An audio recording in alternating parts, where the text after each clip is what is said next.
სხვადასხვა სექტორის პროტესტი თბილისისა და საქართველოს სხვა ქალაქების ქუჩებში გრძელდება. ამჯერად სტუმარ მასპინძლობის სფეროს წარმომადგენლების აქცია დაანონსდა 17 დეკემბერს, ანუ ხვალ 13 საათიდან ნებისმიერ მსურვალ შესაძლებლობა ექნება დეზერტირების ბაზრიდან პარლამენტამდე დაგეგმილ მსვლელობას შეუერთდეს. ერთ-ერთი ორგანიზატორი შეფზარეული ლუკა ნაჭყებია გვეტყვის უფრო მეც. ლუკა, დილა მშვიდობისა. მადლობა თქვენ დროისთვის. იდეა საიდან გაჩნდა და რატომ უერთდებით თქვა მას არ გითხავ, თუმცა რამდენად აქტიური იყო სექტორი და ვის ელოდებით ხვალინდელ აქციას?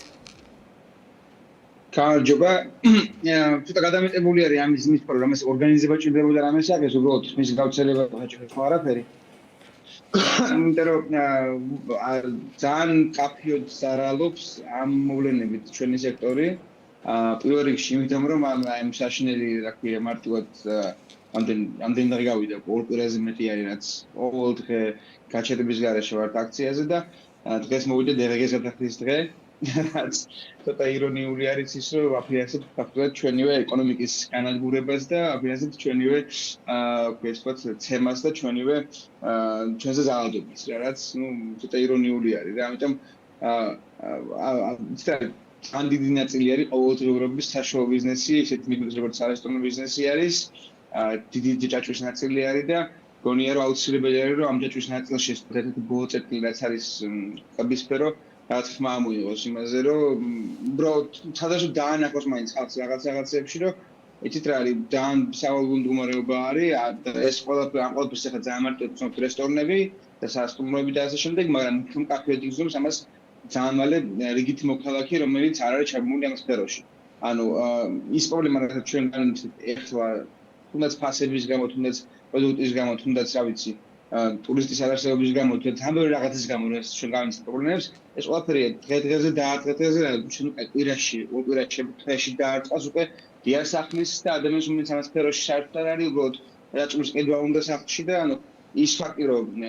ნედლეული იმდენად არასტაბილური არის ქვეყანაში და იმდენად ძიმე ფასები არის უბრალოდ მალე გაუხარდეს გახდეს ცხოვრებას ყოველდღიურად უფრო პროფესიონალიზაცია ხდება თან ის წერილს რომ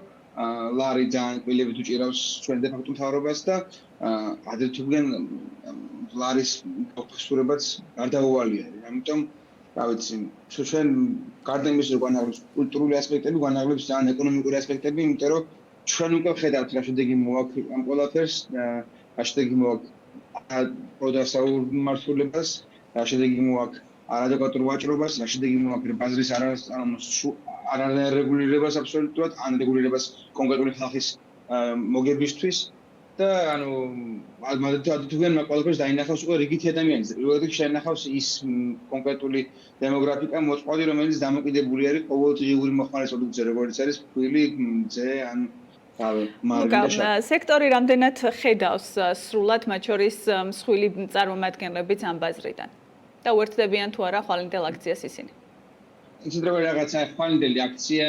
არის ისე ვთქვათ რა თვით ორგანიზებული და არ არის რაღაც პირველ რიგში არის უფრო იმ ხალხზე ვინც ამ სფეროში ვართ ეს არ არის დიდი კონკრეტული სახელებით ბიზნესები მაინდა-მაინც აქ გამოდიან ინდივიდებზე ლაპარაკი პირველ რიგში იქ ცალკე არის ინიციატივები ძალიან ბევრი საშუალო და მცირე ბიზნესი და მსხვილი ბიზნესიც თავს იჩენს აქ რიგში არის ის რომ უბრალოდ რაღაცა კავშირი დავანახოთ ჩვენს და სხვა სფეროებს შორის მაგრამ იდეაში ძალიან ანუ ახლა ცოტა 170-ზე მეტი რესტორნის და ბოდიში 170 რესტორნის და სასტუმროს წარმომადგენელი მინიმუმ ვიცი რომ მოდის ხვალ და ეს მოდის ინდივიდზე ლაპარაკი და მე არის ხელიდან გუნდების სამუშაო და სტაფი ობიექტების და ეს თან მე ვიძახი მინიმუმს და ნახოთ ხალხო დავინახოთ უბრალოდ ვინც ადგას და როგორ იმიტომ რომ სამწუხაროდ ჩვენი სფერო საკმაოდ აქტიურად დუმდა და ძალიან მესმის კიდევაც იმიტომ რომ ჩვენ ძალიან ყოველდღიურობაზე ვართ დამოკიდებული და ბევრს ეშინია გარისკვა იმისი რომ თავი პოზიცია დაიჭიროს იმიტომ რომ პირდაპირ ნიშნობით მათ საფულეს უტყავს მაგრამ ნუ რა ეს არის მაგაზე ფიქრი გვიანია უკვე რა წავი ანუ ეხლა არის ფიქრეთ იმაზე საკეთილდღეობაზე ქვეყნის და საფულეზე მე ყველაზე დაარტყავს ამიტომ რა ვიცი რატომ არის თქვენი სექტორისთვის წითელი ხაზები ევროპასთან დაშორება და ამ გზით სიარული რა არის დანაკარგი რაზე თქვენ საუბრობთ რომ საომავლოდ ყველა იგრძნობს ამ ყველაფერს და ასახვა იქნება გაცილებით მძაფრი ვიდრე დღეს ხედავენ ეს არის ერთი რომ ანუ ძალიან მარტივად განახა თუნდაც ტურიზმად განახა ძალიან მარტივად რომ რუსეთი არ არის ვალიდური ბაზარი. და არც აღმოსავლეთი, ანუ ახლო აღმოსავლეთი ჩვენთან არ არის ვალიდური ბაზარი რა. per capita per ტურისტი ხარჯობითი ნარიანობა ძალიან და არა სასაცილო შესაძლებელი არის თუ მანიპულაცია გავაკეთე ინფორმაციის ევროპელ ტურისტთა შედარებით და თან მეორე ის არის რომ ანუ ცდარი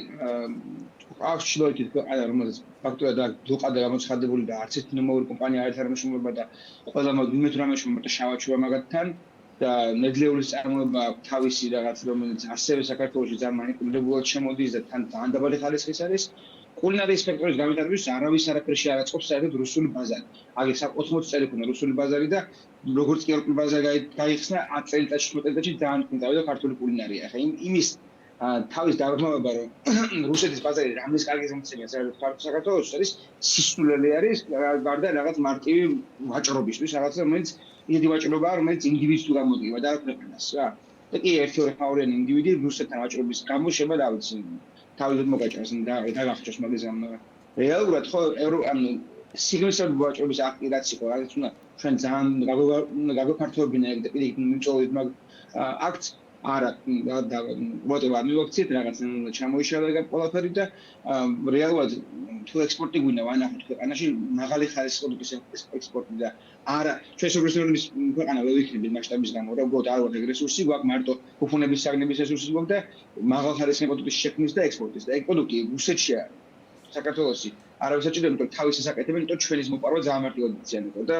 დამახინჯება და გადაგაბუჭება. თუნდაც ფალსიფიცირებული ღვინოები რა იყო და რა ვიცი ნედლეული რა იყო რამდენი არის. კერძების რეცეპტებს არავენ და წიგნებში წერენ რომ ხაჭაპური რუსული არის და ხინკალი რუსული არის. საერთოდ ჭრდება ანუ ეგეთი დამოკიდებული მაგრამ ევროპაში დაფასება როგორც ეგეთ ქართული კულინარიის ძალიან არის ქართული რესტორნები. შორის რაც თვალშესაცემი არის რომ ქართული რესტორნებისადმი მოთხოვნა გაიზარდა და ძალიან ბევრმა მათ შორის ადგილობრივმა ბიზნესმაც დაიწყო და ეს სფერო რაღაცნაირად ნელ-ნელა უფრო პოპულარული და აქტუალური. ევროპაში კაფეო არის რომ თითქმის ყველა ქალაქში რაც ქართული რესტორანი არის ტოპ პოპულარულ რესტორნებში არის ხომ იმიტომ რომ ქართული კულინარიის ექსპორტი არის ერთ-ერთი ყველაზე მარტივი რაღაცა შეგვიძლია ვქნათ მაგრამ არა რუსეთში რუსეთში ჯერ ესეთი ანუ სხვა დამოკიდებულება აქვს ნეგატიური დამოკიდებულება აქვს ნეგატიური რა მოხმარებული დამოკიდებულება აქვს რომელიც არ არის ევროპაში. ხო პატივს არცემენ ისევე როგორც არაფერს სხვას. ლუკა რა არის მთავარი მოთხოვნა რაცაც ხვალ დააყენებს თქვენი სექტორი ვიდრე დაგემშვიდობებით. იცით რა არის მანდ ორი რაღაც მოთხოვნა მე კონკრეტული მე გეტყვით ინდივიდს როგორ მოთხოვნა. სექტორს იქნება ძალიან ბევრი ადამიანი და ყველას იქნება თავისი წილი მოთხოვნის იმიტომ რომ ეს არ არის რაღაც ორგანიზებული კაფეო და ერთი მოთხოვნის გარშემო რა ეს არის უბრალოდ ბევრი ადამიანი გამოვა და ანახებს თავის საქმეს რა მე შობის სახელით ვერ ვილაპარაკებ და ერთ-ერთი რაც შემიძლია თქვა ის რომ ჩემპიონი მოთხოვნა არის ის რომ მე ვერასდროს ვერ ვაჭრობ საჭმელს დამპყრობელს რა და ვერასდროს ვერ ვაჭრობ საჭმელს ადამიანს რომელიც შეიძლება ჩემი მეგობრის მამა ბიძაშვილი ჩემი ნათესავი რაღაცა მოყოლი ყავდეს ომში ან რაღაცა მე მაგას ვერ ვიცი ეგ არის ჩემი პირადი მოთხოვნა მეორე მოთხოვნა რაც ჩემი პირადი მოთხოვნა რაც არის ის რომ ანუ უბრალოდ გვინდა უკეთესი ცხოვრება და გვინდა რომ არ მოგვიწიოს მზარეულებს და ხალხი ვინც კრეატიული სამყაროდან ვართ და ვინც ანუ ბიზნესზე ვართ ორიენტირებული გაერთიანა მაგ ორი სფეროს ხო არ გვინდა რომ 4 წელიწადზე მე 4 წელიწადში ერთხელ გვინდა მარტო ვიფიქროთ პოლიტიკაზე ხო და შემიძლია საქმე ვაკეთოთ ქვეყნის საქმე ვაკეთოთ და 4 წელიწადში ერთხელ მოგვიწევს ხო მარტო ფიქრი იმაზე რომ აი რა შეეშალა ჩვენ მთავრობას და რითი გამოვასწოროთ ეს ყველა მადლობა ლუკა წარმატებები მიხარია რომ ბიზნესები გააქტიურნენ და ყოველდღიურად ხედავთ სხვადასხვა ტიპის საპროტესტო აქციებს წარმატებები ხვალინელ აქციასაც დაველოდებით როგორი იქნება აქტიურობა ლუკა ნეჭყებიას უსმენდით შეფზარეული იყო საქმე ინდილის სტუდიაში